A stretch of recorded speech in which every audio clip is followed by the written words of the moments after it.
আল্লাহ তাবারক ওয়া তাআলার শুকরিয়া আদায় করছি যে আল্লাহ রাব্বুল আলামিন অসংখ্য মানুষের ত্যাগ এবং কুরবানির মধ্য দিয়ে আমাদের বুকের উপর থেকে ফ্যাসিবাদী শাসনকে আল্লাহ তাআলা খতম করে দিয়েছেন।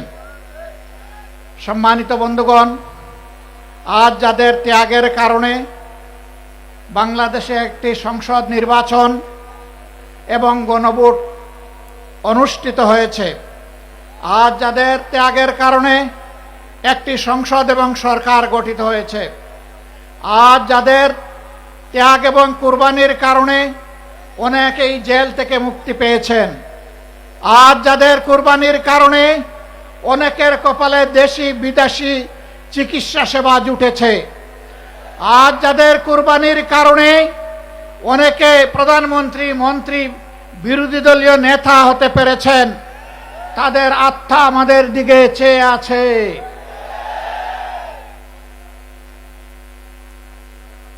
আল্লাহ রাব্বুল আলামিন সব কিছুর পূর্ণাঙ্গ এবং নির্ভুল সাক্ষী।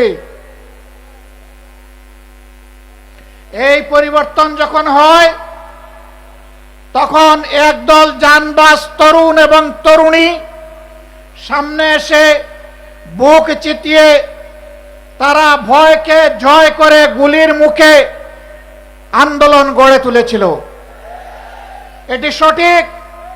15.5 বছর ফ্যাসিবাদী শাসনের বিরুদ্ধে আমরা যারা বিরোধী দলে ছিলাম দফায় দফায় আন্দোলন করেছি, কিন্তু আমাদের আন্দোলনের মুখে ফ্যাসিবাদীরা পালিয়ে যায়নি। যেদিন এই তরুণ তরুণীরা সিদ্ধান্ত নিয়ে সামনে এসেছিল, জনগণ তাদের ডাকে সাড়া দিয়েছিল। নারী, পুরুষ, শিশু, কিশোর, যুবক, আবাল, বৃদ্ধ, বনিতা সকলে রাস্তায় নেমে এসেছিল। আন্দোলন সেদিনই সফলতার মুখ দেখেছিল। এখন সরকারি দলের বন্ধুরা তাদের কাউকে বলে শিশু পার্টি আর কাউকে বলে গুপ্ত। লজ্জা! যাদের কারণে আজকে আপনাদের এই গদি, তাদের নিয়ে আপনারা উপহাস করছেন, এর পাওনা বুঝে নেওয়ার জন্য তৈরি হন। এই জাতি ঠিকই পাওনা বুঝিয়ে দেবে আপনাদেরকে। আপনারা জাতিকে ধোঁকা দিয়েছেন এবং ইতিমধ্যে তা স্বীকার করে নিয়েছেন।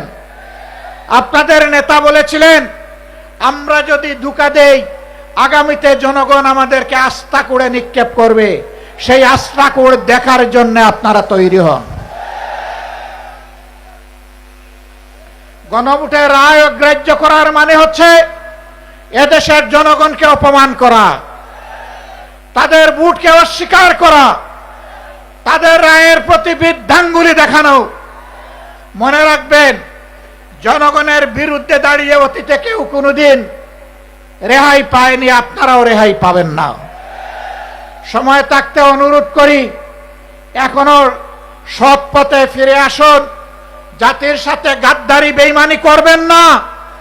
আপনারা এসে বলুন, আমরা ইতিমধ্যে যা করেছি ভুল করেছি, আমরা জনগণের দেওয়া রায়, গণভোটের রায় আমরা বাস্তবায়ন করব। হয়তো জনগণ তখন আপনাদেরকে ক্ষমা করবে। আপনারা বলেন আপনারা নাকি সংস্কারের প্রবক্তা। আপনাদের আগে কেউ সংস্কার কর্মসূচি ঘোষণা করে নাই, কিন্তু আফসোস, আপনাদের সংস্কার কর্মসূচির প্রথম দফার সাথে আপনারাই আজকে গাদ্দারি করছেন। এই দফায় লেখা আছে, আপনারা যদি নির্বাচিত হন তাহলে এই দেশকে মেরামত করা লাগবে, আর মেরামত করতে হলে সংবিধানের সংস্কার সাধন করা লাগবে। আজকে আপনারা বলছেন সংস্কার কি জিনিস সংবিধানের আপনারা বুঝেন না। তাহলে কি আপনারা শিশুর মতন না বুঝে প্রথম দফায় লিখেছিলেন? আপনারা আপনাদের ইশতেহারে লিখেছিলেন বাংলাদেশের কোথাও অনির্বাচিত কোনো জনপ্রতিনিধি থাকবে না। সরকার গঠন হওয়ার পর 42টা জেলায় ইতিমধ্যে আপনারা প্রশাসক নিয়োগ করেছেন। প্রশাসক কি নির্বাচিত জনপ্রতিনিধি? তা আপনারা তো আপনাদের ইশতেহারের সাথেই তো বিশ্বাসঘাতকতা করছেন। প্রিয় দেশবাসী, আপনারা আগে বলেছিলেন আপনারা বিচার বিভাগের স্বাধীনতা নিশ্চিত করবেন। এখন আপনারা সেই যে অর্ডিন্যান্স ছিল সেই অর্ডিন্যান্সের আপনারা বিরোধিতা করছেন এবং আপনারা বলছেন এটা এখন আপনারা করবেন না। তার মানে বিচার বিভাগকে নিজেদের হাতের মুঠায় রেখে আগামী দিনে আপনাদের আকাম কুকামের প্রতিবাদ যখন জনগণ করবে তখন সেই বিচার বিভাগকে অতীতের ফ্যাসিবাদী কায়দায় জনগণের বিরুদ্ধে আপনারা কাজে লাগাতে চান। আমরা চেয়েছিলাম ফ্যাসিবাদীরা যেমন করে গুম এবং খুনের সংস্কৃতি চালু করেছিল সেই গুম সংস্কৃতিকে নির্মূল করার জন্য একটা স্বাধীন গুম কমিশন গঠন হোক। আপনারা তার বিরোধিতা করছেন। আপনারা স্বাধীন মানবাধিকার কমিশন আপনারা মানছেন না। আপনারা একটা নিরপেক্ষ কমিশনের মাধ্যমে পিএসসির নিয়োগ আপনারা মানবেন না। আপনারা উল্টা পথে চলছেন। আপনারা মনে রাখবেন যেই পথ ধরে স্বৈরাচার চলেছিল একই পথ ধরে আপনারাও হাঁটছেন। স্বৈরাচারের যে পরিণতি অতীতে হয়েছে আপনাদের পরিণতি ভিন্ন হবে না যদি এই পথ থেকে আপনারা ফিরে না আসেন। এই সংসদের মেয়াদ মাত্র গেল 2.5 মাস। আমরা চাইনি এখনই আপনাদেরকে শক্ত করে ধরতে আমরা সুযোগ দিতে চেয়েছি যে আপনারা আপনাদের ভুলকে সংশোধন করুন। মনে রাখবেন আমাদের এই উদারতা যেন কোনো দুর্বলতা হিসেবে আপনাদের কাছে ধরা না দেয়। ভালো কাজ করবেন, আমরা পানির মতো তরল। মন্দ এবং অন্যায় কাজ করবেন, জনগণের বিরুদ্ধে অবস্থান নেবেন, আমরা ইস্পাতের চাইতেও কঠিন হয়ে দাঁড়াবো সেদিন। দেশ এবং জনগণের কোনো ক্ষতি আমরা মেনে নেব না। আপনাদের নেতা বলেছিলেন দুর্নীতিকে টুটি চেপে ধরবেন। আপনারা ক্ষমতায় এসেই বললেন যদি সমঝোতার ভিত্তিতে কিছু নেওয়া হয় এটা চাঁদা হবে না। ধিক্কার জানাই। আজকে আপনাদের পরিচয় হয়েছে, আপনাদের নাম ছিল জাতীয়তাবাদী দল, এখন মানুষ বলে চাঁদাবাজি দল। একজন চাঁদাবাজকেও আপনারা কবজায় আনেন নাই। জনগণ বিশ্বাস করতে বাধ্য হবে মাথা থেকে পায়ের পাতা সবাই চাঁদাবাজ। নাইলে কেন চাঁদাবাজি বন্ধ হচ্ছে না? সব জায়গায় কেন দুর্নীতির মহা উৎসব চলছে? গায়ের জুড়ে সব জায়গায় রাজনৈতিক দখলবাজি কেন চলছে? বাংলাদেশ ব্যাংকের মতো সেন্ট্রাল ব্যাংকের জায়গাটাও আপনারা ঠিক রাখলেন না। সেখানে একজন দলখানা লোককে আপনারা, অযোগ্য লোককে আপনারা বসাই দিলেন।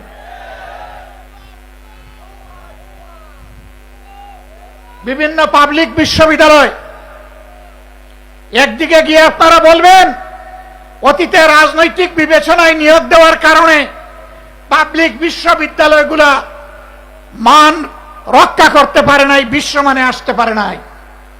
আবার আপনারা দক্ষ বিসি, প্রবিসি, প্রক্টর, প্রভুষ সবাইকে সরিয়ে দিয়ে দলখানা লোকদেরকে সেখানে বসাবেন। জাতির সাথে এটি হচ্ছে প্রহসন।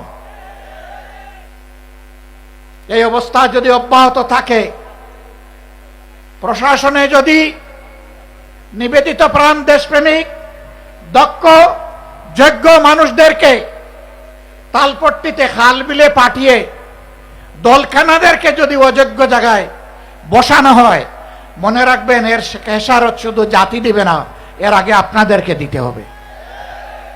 আমরা প্রত্যেকটি বিষয়ে কথা বলবো, আমরা কাউকে ছেড়ে কথা বলবো না।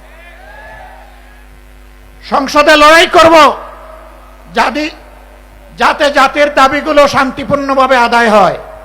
যেখানে স্পিকারের অনুমতি নিয়ে কথা বলা লাগে, কিন্তু সেখানে যদি কথা বলতে দেওয়া না হয় অথবা আমরা যদি জাতীয় সমস্যার সমাধান সেখানে খুঁজে না পাই, তাহলে আমরা ওখানে চলে আসব যেখানে কথা বলার জন্য স্পিকারের কোনো অনুমতি লাগবে না। আমরা তখন জনগণের পার্লামেন্টে চলে আসব। সম্মানিত ভাইরা, আমি আপনাদেরকে অনুরোধ করব, এই দেশ কোনো দলের নয়, গোষ্ঠীর নয়, পরিবারের নয়। এই দেশ 20 কোটি মানুষের। আমাদের সকলকে এক একজন সাচ্চা পাহারাদার হয়ে দাঁড়াতে হবে। অন্যায়ের বিরুদ্ধে এক একজন যোদ্ধার ভূমিকায় অবতীর্ণ হতে হবে। অন্যায় ও সত্যের বিরুদ্ধে লড়াইয়ে অবতীর্ণ হতে হবে। কেউ আমার অধিকার দয়া করে আমার পকেটে এনে দেবে না। লড়াই করে অধিকার আদায় করব ইনশাআল্লাহ। কাউকে ছাড় দিয়ে কথা বলা হবে না। আমাদেরকে মাঝে মাঝে চোখ রাঙানো হয়। কেউ কেউ বলেন যে যদি আপনারা এই করেন ওই করেন তাইলে আগামীতে এ হবে ওই হবে। বন্ধু, ভয় দেখাবেন না। যাদের নেতারা হাসতে হাসতে ফাঁসির তক্তার উপরে দাঁড়াতে পারে তাদেরকে কোনো কিছুর ভয় দেখাবেন না। আমাদের নেতৃবৃন্দ রাস্তা রচনা করে গিয়েছেন, জনগণের মুক্তির রাস্তা। এই রাস্তা ধরে আমরা চলতেই থাকব। পার্শ্ববর্তী দেশ আমাদের প্রতিবেশী, প্রতিবেশীকে সম্মান করি। আমরা চাই আপনারা শান্তিতে থাকুন। আমরা চাই আপনাদের দেশের ভিতরে মানবিক পরিবেশ তৈরি হোক। আমরা চাই না ধর্মের ভিত্তিতে সেখানে বিভাজন এবং অশান্তি হোক। কিন্তু আমরা দেখতে পাচ্ছি সেখানে শুধু মুসলিম নামের পরিচয়ে মানুষকে নাজেহাল করা হচ্ছে, আর বাংলাদেশের দিকে লাল চোখ দেখানো হচ্ছে। বন্ধু, এটা তিতুমিরের বাংলাদেশ, হাজী শরীয়তুল্লাহর বাংলাদেশ, শাহ মখদুমের বাংলাদেশ। এই বাংলাদেশের দিকে চোখ রাঙাবেন না, হুমকি ধমকি দিবেন না। আমরা চাই আমরাও শান্তিতে থাকি, আমরা চাই আপনারাও শান্তিতে থাকুন। আমাদের শান্তি নিয়ে টান দিলে কারো শান্তিই থাকবে না। আমরা বিশ্ব সম্প্রদায়ের প্রতি আহ্বান জানাবো, এখন সেখানে যে মানবিক বিপর্যয় চলছে, আমরা এই ব্যাপারে আপনাদের বক্তব্য জানতে চাই, আপনাদের পদক্ষেপ দেখতে চাই। এই বিপর্যয় বন্ধ হোক। আমরা বাংলাদেশে কোনো সাম্প্রদায়িক অশান্তি সৃষ্টি করতে কাউকে দেব না। এই দেশ মুসলমান, হিন্দু, বৌদ্ধ, খ্রিস্টান সকলের। এদেশে যারাই জন্মগ্রহণ করবে তারা সমান মর্যাদার ভিত্তিতে নাগরিক অধিকার ভোগ করবে। এটাই বাংলাদেশের ঐতিহ্য। আমরা যে কোনো মূল্যে এই ঐতিহ্য রক্ষা করব ইনশাআল্লাহ। আমাদের ঐতিহ্যের দিকে কেউ যেন কালো হাত এবং নখর না বাড়ায়। যদি বাড়ায় তাহলে 20 কোটি মানুষের 40 কোটি হাত তা রুখে দেবে ইনশাআল্লাহ। সম্মানিত ভাইয়েরা, এখন দেশের অতীতের যে সমস্ত ক্ষতি হয়েছে, অর্থনীতি বিধ্বস্ত হয়েছে, ব্যাংক, বীমা কর্পোরেশন লুটপাট করে শেষ করে দেওয়া হয়েছে। আমাদের যুবকরা বেকার, দিন দিন বেকারের মিছিল বেড়ে যাচ্ছে। এগুলার সমাধান কিভাবে হবে তাই নিয়ে চর্চা হবে সংসদে। আশ্চর্যের ব্যাপার, এখন চর্চা হয় 55 বছর আগে কে কি ছিল না ছিল বাহাদুরি দেখানো। যার যে ভূমিকা ছিল আমরা তার জন্য স্যালিউট জানাই।